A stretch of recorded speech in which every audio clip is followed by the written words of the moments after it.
My name is Alison. I'm 42. My husband Ron and I have been married for 20 years this year. And we live here in New Jersey, and I am a caregiver to him for the last 3 years with gastric cancer. I had no idea what biomarkers were. Biomarkers came up when I was reading Ron's PATH report, and it said something about PD-L1. And it had like a greater than less than sign, and I'm not a very good numbers person, so I was just like, which way is the alligator going? I was like, is this good or bad? So I figured out what PD-L1 meant. I figured out what those other acronyms meant, and then I would try to glean as much information as possible. So like, all right, what number does he have, and would he benefit from this? And then I would bring it to my oncologist and be like, hey, I learned this. In Ron's case, his biomarkers, he was HER2 negative and he had a PD-L1 of 1.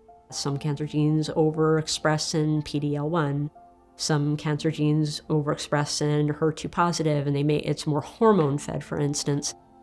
But in Ron's case, he has Claudin 18.2 expression, and this is a new type of expression that can be treated with targeted therapies, similar to other targeted therapies. So I stayed on it because I'm aware of the research now and I want to know about those options that he may possibly have.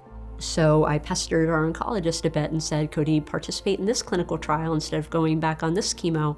Or could he possibly qualify for this? And she then in turn knew that we had to stay on top of it.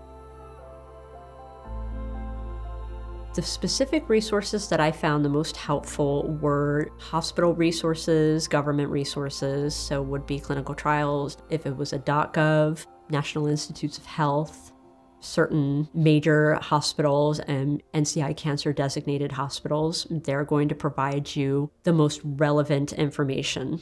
Take medically relevant websites and information and present it to your oncologist. You have the access to do so.